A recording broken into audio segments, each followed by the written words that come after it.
வணக்கம் மக்களே. இன்றைக்கி நம்ம எந்த ஆலயம் பார்க்க போகிறோம்னா ஸ்ரீ அத்திமர ஜெயவீர ஆஞ்சநேயர் கோயிலுக்கு தான் நம்ம வந்திருக்கோம். இந்த கோயிலில்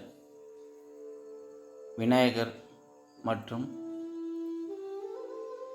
விஜயநாயகி அம்மாள் ஆலயம், அடுத்து இந்திரன் சாமியையும் நம்ம இந்த ஆலயத்தில் நம்ம பார்க்க போகிறோம். ஃபஸ்ட்டு நம்ம விநாயகர் சிலையை தான் பார்த்துட்ருக்கோம். முற்றிலும் வித்தியாசமான உருவத்தில் அமர்ந்திருக்கக்கூடிய இந்த விநாயகர் சிலை சிறப்பு மிக்கது. அடுத்து நம்ம பார்க்க போகிறோன்னா நாகம்மாள் ஆலயம்.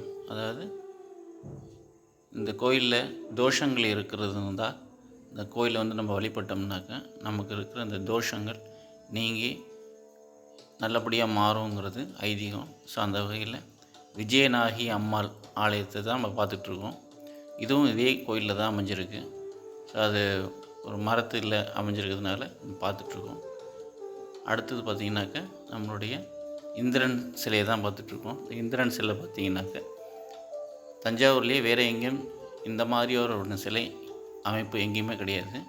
அந்த வகையில் சிறப்பு மிக்க இந்த இந்திரன் சிலை ரொம்ப அழகாகவும் நேர்த்தியாகவும் செய்த இந்திரன் சிலை நம்ம இந்த மரத்தடி நிழலில் பார்த்துட்ருக்கோம். இதுக்கு என்னாக்க இது முழுமையாக இன்னும் கட்டி முடிக்கப்படாத நிழல் கூட இல்லாத இந்த இந்திரன் சிலையை பார்த்துட்ருக்கோம். ஸோ பக்த கோடிகள் யாராவது இந்த காணொலியை பார்த்தீங்கன்னாக்க இந்த சிலைக்கு ஒரு நிழல் கூடை அமைக்க ஏற்பாடு செய்ய அன்போடு அழைக்கின்றோம்.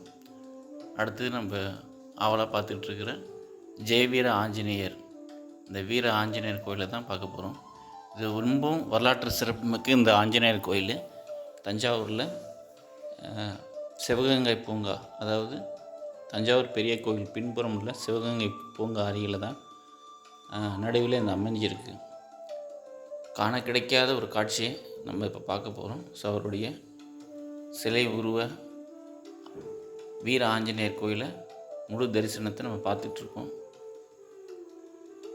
சக்தி வாய்ந்த சிறப்புமிக்க இந்த வீர ஆஞ்சநேயர் கோயிலை நேரடியாக கண்கொள்ளா காட்சியை நம்ம பார்த்துட்ருக்கோம்.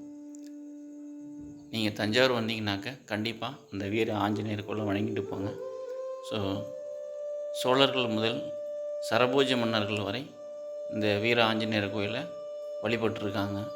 ஸோ அவங்க எந்த ஒரு போருக்கு போகிறதுக்கு முன்னாலேயும் எந்த ஒரு காரியம் செய்கிறதுக்கு முன்னாலேயும் இந்த வீர ஆஞ்சநேயர் கோயிலை வணங்கிட்டு அந்த தொழில் தொடங்கினாக்க அந்த தொழில் நிச்சயம் வெற்றி பெறுங்கிறது ஐதீகம். அந்த வகையில் நீங்களும் உங்களுடைய எந்த ஒரு விஷயங்கள் இருந்தாலும் சரி இந்த கோயிலை வணங்கிட்டு, இந்த வீர ஆஞ்சநேயர் கோயிலை வணங்கிட்டு உங்களுடைய பணியை தொடங்குங்க. கண்டிப்பாக உங்கள் தொழிலையும் சரி உங்கள் வாழ்க்கையிலையும் சரி கண்டிப்பாக வெற்றி நிச்சயம் ஆக்கப்படுகிறது. அடுத்து தோஷங்கள் நீக்கக்கூடிய விஜயநாயகி அம்மாள் உடைய சிலையில் தான் நம்ம பார்த்துட்ருக்கோம். ஸோ சிறப்பு வாய்ந்த இந்த தோஷம் நீக்கக்கூடிய இந்த சிலைகளை நம்ம பார்த்துட்ருக்கோம். இல்லை குறிப்பாக பார்க்க போனாக்க அந்த சிலையின் நடுவில் கிருஷ்ணர் நடமாடிக்கிட்டு இருக்கிற மாதிரியான ஒரு தோற்றத்தை நம்ம பார்க்கலாம். அடுத்தது சிவன் கிருஷ்ணருடைய நடமாடும் சிலையை தான் பார்த்துட்ருக்கோம். அடுத்தது சிவன் சிலையும் இங்கே வடிவமைச்சிருக்கிறத நீங்கள் பார்க்கலாம். அடுத்தது பார்த்திங்கனாக்க இதே சிலைக்கு மஞ்சள் அலங்காரம் செய்து குங்குமமிட்ட சிலையையும் நம்ம பார்க்கலாம். ஸோ கண்டிப்பாக அழகான சிலை அமைப்புடன் கூடிய இந்த சிறிய கோயிலை நீங்களும் பாருங்கள். நன்றி, வணக்கம். நான் இந்த கோயிலில் பூஜை பண்ணிகிட்டு இருக்கிறேன். ஐயர் பூஜை பண்ணிடுவாங்க. பாக்கி நேரம் நான் திறந்து விளக்கு போட்டுக்கிட்டு சரி இருக்கிறேன். இது ராகு கேது தோஷம் நீங்கிறதுக்கும் குழந்தைகள் இந்த இதுக்கு கல்யாணம் ஆகாதவங்க எல்லாருமே தொடர்ந்து ஒரு 48 நாள் செஞ்சால் பூஜை செஞ்சு எப்படின்னா நிவர்த்தி ஆகும். இது என்ன கோயிலுங்கய்யா? இது சிவன் இது சிவகங்கை பூங்கா குளக்கரையில் உள்ள ஆஞ்சநேயர் கோயிலுக்கு பக்கத்தில் உள்ள நாகதேவதை, விநாயகர் நாகதேவதை எல்லாம் உள்ள கோயில். இது சரி, பக்கத்தில் ஆஞ்சநேயர் இருக்கார். அதுவும் 1000 வருஷம். அதுவும் 1000 வருடங்கள் 1000 உள்ளது வருஷம். அதுவும் அது மாதிரி நம்மளுக்கு முக்கியமான கோரிக்கைகள், கல்யாணம், இந்த பாய்க்கு உடம்பு சரியில்லை, இந்த ராகுக்கு இது பற்றி என்ன ஆஞ்சநேயர் அவர் எல்லாத்துக்குமே அவர் பவர் உள்ளவர். அது செஞ்சிங்கன்னா நிவர்த்தி ஆகுது. நிவர்த்தி ஆகிட்டு இருக்காங்க. ரொம்ப பேர் வந்துக்கிட்டு இருக்காங்க. 50 வருஷமாக கூட வந்துக்கிட்டு இருக்காங்க. தொடர்ந்து வந்துக்கிட்டு இருக்காங்க. ஓகே. இந்த கோயிலுக்கு 50 வருஷமாக வர்றவங்களாம் இருக்காங்க. அது மாதிரி உள்ளவங்களாம் இருக்காங்க.